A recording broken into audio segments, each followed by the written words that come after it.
Class 12 UP board के प्यारे विद्यार्थियों, स्वागत है आप सभी का शिवम लेक्चरर में। हिंदी के 4 सबसे अधिक महत्वपूर्ण जीवन परिचय हैं जो 18 फरवरी 2026 को 100% आपके बोर्ड एग्जाम में पूछे जाएंगे। तो मेरे प्यारे बच्चों, आप लोग वीडियो को पूरा अंत तक देखिएगा। यदि आप वीडियो को पूरा अंत तक देखते हैं तो ये मेरी गारंटी है कि आपके इस वीडियो से पूरे के पूरे 10 नंबर पक्के हो जाएंगे। तो सभी लोग वीडियो को लाइक करेंगे, चैनल पर नए होंगे चैनल को सब्सक्राइब करेंगे, शेयर करेंगे। चलिए वीडियो को शुरू करते हैं। सबसे पहला मोस्ट इम्पोर्टेंट है हजारी प्रसाद द्विवेदी। तो सबसे पहले इनका संक्षिप्त परिचय लिखेंगे, ठीक है। संक्षिप्त परिचय में क्या लिखेंगे? नाम डॉक्टर हजारी प्रसाद द्विवेदी। जन्म सन 1907 ईस्वी में हुआ था। जन्म कब हुआ था? 1907 में। जन्म स्थान बलिया, दुबे का छपरा ग्राम था। और पिता का नाम था श्री अनमोल द्विवेदी। शिक्षा इनकी काशी में हुई थी। प्रमुख रचनाएं डाल देंगे, 2-3 रचनाएं लिख देंगे। बाणभट्ट की आत्मकथा और अशोक के फूल। और मृत्यु हुई थी इनकी 19 मई सन 1979 में। ये आपको संक्षिप्त परिचय जरूर लिखना है, ठीक है। इसके बाद हेडिंग डालेंगे आप जीवन परिचय, ठीक है। जैसे जैसे हम बता रहे हैं सेम आपको वैसे ही एग्जाम में लिख के आना है, पूरे नंबर मिलेंगे।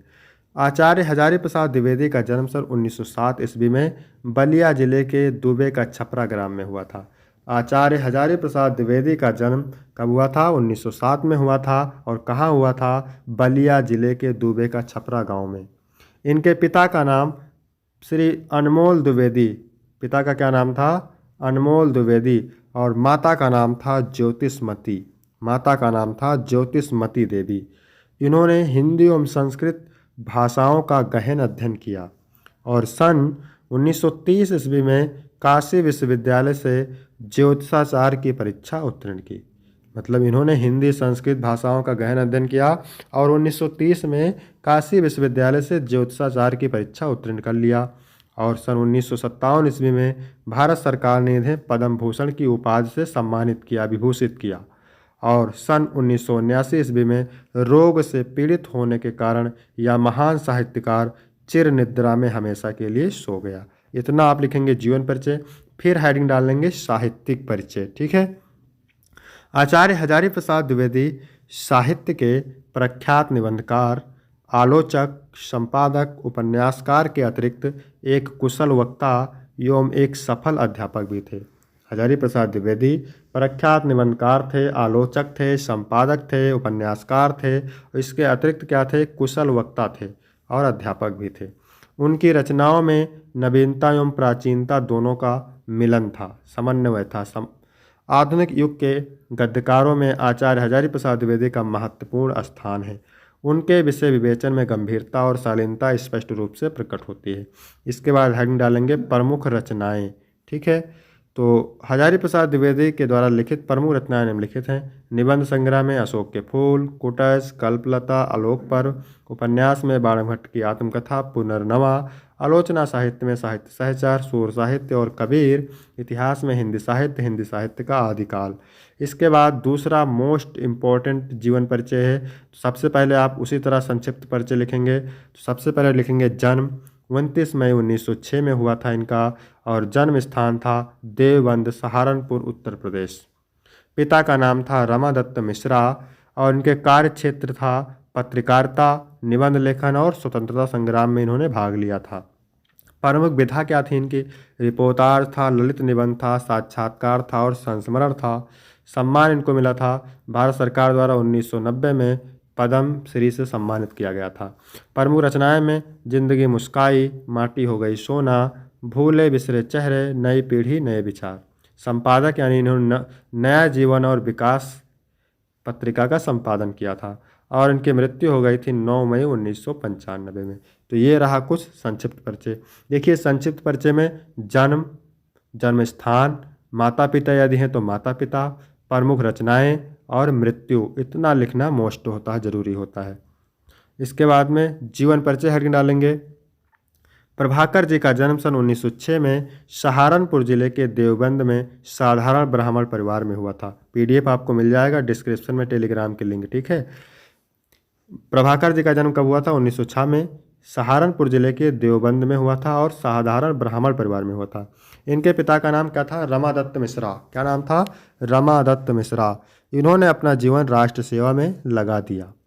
1930 ईस्वी से 1932 तक स्वतंत्रता संग्राम में भाग लेने की वजह से जेल में रहे और निरंतर राष्ट्र के उच्च नेताओं के संपर्क में आते रहे। स्वतंत्रता के बाद इन्होंने अपना पूरा जीवन पत्रकारिता में लगा दिया। साहित्य की सेवा करते हुए सन 1995 में इनका स्वर्गवास हो गया। इसके बाद हम डालेंगे साहित्यिक परिचय। श्री कन्हैयालाल मिश्र प्रभाकर जी लघु कथाएं भावपूर्ण और संस्मरण में राष्ट्रीय जीवन की आर्थिक झांकी हैं। प्रभाकर जी की रचनाओं में भाषा शैली शुद्ध साहित्यिक खड़ी बोली तथा तत्सम प्रधान है। इन्होंने ज्ञानोदय, नया जीवन एवं विकास नामक प्रसिद्ध समाचार पत्रों का संपादन किया। इन्होंने लघु कथा, संस्मरण रिपोर्ट आज अनेक नई विधाओं में साहित्य रचना करके हिंदी साहित्य के भंडार को समृद्ध किया है। इसके बाद रचनाएं डालेंगे। प्रमुख रचनाएं निम्नलिखित हैं।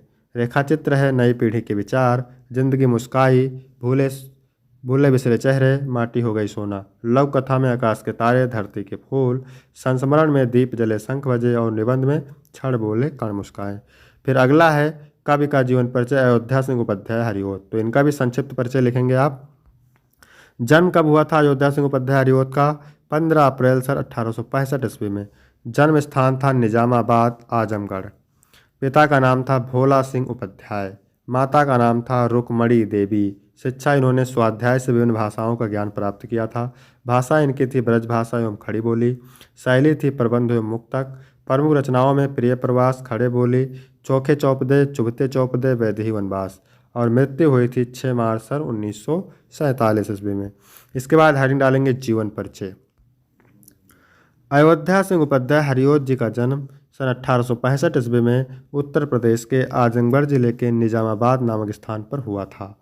घर पर ही रहकर इन्होंने हिंदी, संस्कृत, फारसी, उर्दू, अंग्रेजी व साहित्य का अध्ययन किया। इन्होंने कई वर्षों तक कानूनगो के पद पर कार्य किया। इसके बाद इन्होंने काशी हिंदू विश्वविद्यालय में अवैतनिक प्रधानाध्यापक के रूप में सेवा दी। उनकी रचना प्रिय प्रवास पर इन्हें मंगला प्रसाद पारितोषिक पुरस्कार से सम्मानित किया गया और सन 1947 में इनका क्या हो गया? देहांत हो गया। इसके बाद हेडिंग डालेंगे साहित्यिक परिचय। द्विवेदी युग के प्रतिनिधि कवि और लेखक अयोध्या सिंह उपाध्याय हरिओत खड़ी बोली को काव्य भाषा में स्थापित करने वाले प्रमुख कवियों में से एक हैं। इनकी कृति प्रिय प्रवास को खड़ी बोली का पहला महाकाव्य माना जाता है। इन्होंने हिंदी के तीनों युगों भारतेंद्र युग, द्विवेदी युग तथा छायावाद युग में महत्वपूर्ण भूमिका निभाई है। इसके बाद रचनाओं में लिख देंगे, ठीक है, प्रमुख प्रिय प्रवास, पारिजात, वैदेही वनवास, प्रेम कांता, अधखिला फूल, ठेठ हिंदी का ठाठ, रुक्मणी परिणय। इसके बाद अगला मोस्ट इंपॉर्टेंट जीवन परिचय है मैथिली शरण गुप्त। ठीक है, तो नाम मैथिली शरण गुप्त, जन्म 1886 ईस्वी में, जन्म स्थान चिरगांव था झांसी का। पिता का नाम था सेठ रामचरण गुप्त और गुरु इनके थे महावीर प्रसाद द्विवेदी। मृत्यु हुई थी 1964 में। इसके बाद हेडिंग डालेंगे जीवन परिचय। मैथिली शरण गुप्त का जन्म झांसी के चिरगांव में सन 1886 में हुआ था। कहाँ पे हुआ था? झांसी के चिरगांव में सन 1886 ईस्वी में हुआ था।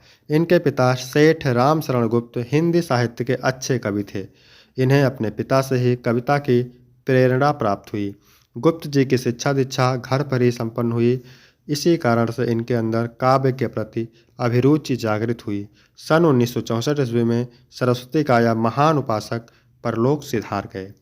इसके बाद हेडिंग डालेंगे साहित्यिक परिचय।